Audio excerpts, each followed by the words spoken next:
Hello everyone, আমি homemade soap বানিয়েছি। দেখুন, এর জন্য আমাকে নিম পাতা, চন্দনের গুঁড়ো, অ্যালোভেরা আর একটু পিওর হলুদ নিতে হবে। আর এইদিকে গোট মিল্ক সোপ বেস। এই অ্যালোভেরাটা জেলটা বের করে নিয়ে ভালো করে মিক্সারে ঘুরিয়ে পেস্ট করে নিতে হবে। এই যে চাকুর সাহায্যে বের করে নিয়ে মিক্সারে আমি ঘুরিয়ে পেস্ট করে নেব। ভালো করে মিহি করে পেস্ট করতে হবে। পেস্ট হয়ে গেছে। এইবার আমি কিছুটা নিম পাতা অল্প ফ্রেশ জল দিয়ে ভালো করে এটাকেও ঘুরিয়ে পেস্ট করে নিচ্ছি। পেস্ট করে নিয়ে এটাকে আবার ছেঁকে নিতে হবে। ভালো করে ছাঁকা হয়ে গেছে আমার। এই পিওর হলুদ নিম পাতার মধ্যে মিশিয়ে দিলাম। ভালো করে আগেই বাটিতে ভাগে ভাগে যেটা যেটা বানাবেন মিশিয়ে নিতে হবে। এইদিকে সোপ বেসটাকে গোট মিল্ক সোপ বেস এটা, আর এটাকে ভালো করে পনিরের মতন টুকরো টুকরো করে কেটে নিতে হবে। কাটতে বেশ ভালো লাগছে, নরম। কেটে নিয়ে টুকরো করে নিয়ে তাহলে এটাকে এই লিকুইড বানাতে সুবিধা হবে। সবগুলোকে এইভাবে আমি টুকরো টুকরো করে কেটে নিচ্ছি। কেটে নিয়ে একটা সিলভারের পাত্রের মধ্যে এগুলোকে নিয়ে এইদিকে গরম জল বসিয়েছি। গরম জলের মধ্যে এটাকে রেখে তারপরে নেড়ে নেড়ে গলাতে হবে। এইদিকে মোলের মধ্যে অল্প অল্প নারকেল তেল বা গ্লিসারিন দিয়ে ব্রাশ করে নিতে হবে ভালো করে। এই কাজটা আমার নাতনি আমাকে হেল্প করছে। আমি এদিকে সাবানটাকে গলিয়ে নিচ্ছি ভালো করে, দেখুন। আর এইদিকে ভালো করে এটা সমানেই নাড়তে হবে, নেড়ে নেড়েই সমানে নাড়লে চারদিকে একসাথে গরম হবে আর এটাকে লিকুইড করতে সুবিধা হবে। এটাকে ভালো করে লিকুইড করে এইদিকে দেখুন, এর মধ্যে আমি এই সোপ মিল্কটা মিশিয়ে নিচ্ছি। এটা হলো অ্যালোভেরা।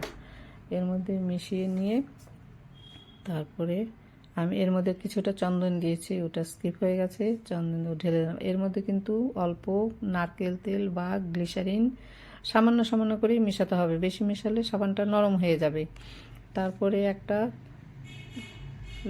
এটা হলো চন্দনের গুঁড়ো। এই শুধু অ্যালোভেরা জেল আর চন্দন গুঁড়োগুলো কিন্তু যেটাই গুঁড়ো দিন না কেন ভালো করে পেস্ট করে নিতে হবে, মিশিয়ে নিতে হবে, না হলে এটা গোটা গোটা হয়ে থাকবে, ভালো লাগবে না, মিশবে না। ভালো করে মিশিয়ে নিয়ে আর এইদিকে দেখুন ল্যাভেন্ডার এসেন্স 3-4 ফোঁটা করে দিয়ে ভালো করে মিশিয়ে নিয়ে তারপরে মিল্ক সোপটাকে এর ভাগে ভাগে পরিমাণ মতো ঢেলে ভালো করে মিশিয়ে এই দেখুন আমি মিল্ক সোপটা মিশিয়ে নিচ্ছি। ভালো করে মেশাতে হবে, এটা জমে যায়, সাথে সাথেই জমে যায়, টাইম নেয় না বেশি। আবার যদি শক্ত হয়ে যায় আবার ফের গরম করতে হবে, একটু গরম করে লিকুইড করে তারপরে মোলের মধ্যে ঢালতে হবে। ঢালা পোষণটা স্কিপ হয়ে গেছে তাড়াহুড়োতে। এটা হলো চন্দন আর অ্যালোভেরা। এইবার ঢেলে দিলাম।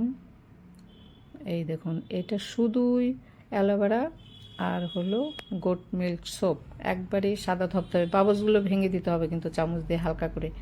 এইভাবে মোলের মধ্যে ঢেলে আমি 1 রাত 1 দিন বাইরে রেখেছি। আর ফ্রিজে রাখলে চট করেই 2-3 ঘন্টাতে শক্ত হয়ে যায়। এই মোল থেকে দেখুন বের করে নিচ্ছি সোপগুলো, কত সুন্দর হয়েছে দেখতে। বাড়িতে আপনারা ভ্যারাইটি বানাতে পারেন। এর মধ্যে চালের গুঁড়ো দিয়ে করতে পারেন, বেসন দিয়ে করতে পারেন, তারপরে তুলসী পাতা, বাসক পাতা সব পেস্ট করে আলাদা ভাগে ভাগে নিয়ে এই সোপ মিল্ক মিশিয়ে আপনারা ভ্যারাইটি সাবান বাড়িতেই তৈরি করতে পারেন। ভালো লাগলে সাবস্ক্রাইব করতে ভুলবেন না। দেখুন কত সুন্দর হয়েছে সাবানগুলো। কমেন্টে অবশ্যই জানাবেন কেমন হয়েছে আমার সোপগুলো দেখতে। আপনারা অবশ্যই বাড়িতে ট্রাই করবেন। দেখুন কত সুন্দর সুন্দর সাবান, দেখে মনে হচ্ছে ইউজ করতে, তাই না? কত সুন্দর দেখুন, এক একটা এক এক রকমের ডিজাইন, নানা রকমের মোল কিনতে পাওয়া যায়, সব অনলাইনেই পেয়ে যাবেন। দেখুন আমি বানিয়ে নিয়েছি, আর বানানো খুব একটা ঝামেলা না, একটু এটা ওটা আয়োজন করলেই হয়ে যায়। কত সুন্দর হয়ে গেছে আমার সাবানগুলো, দেখুন কত সুন্দর। আর শুধু নিম পাতা দিয়েও করতে পারেন, ওইটা একটু নিমের রং আসবে। এখানেই রাখ।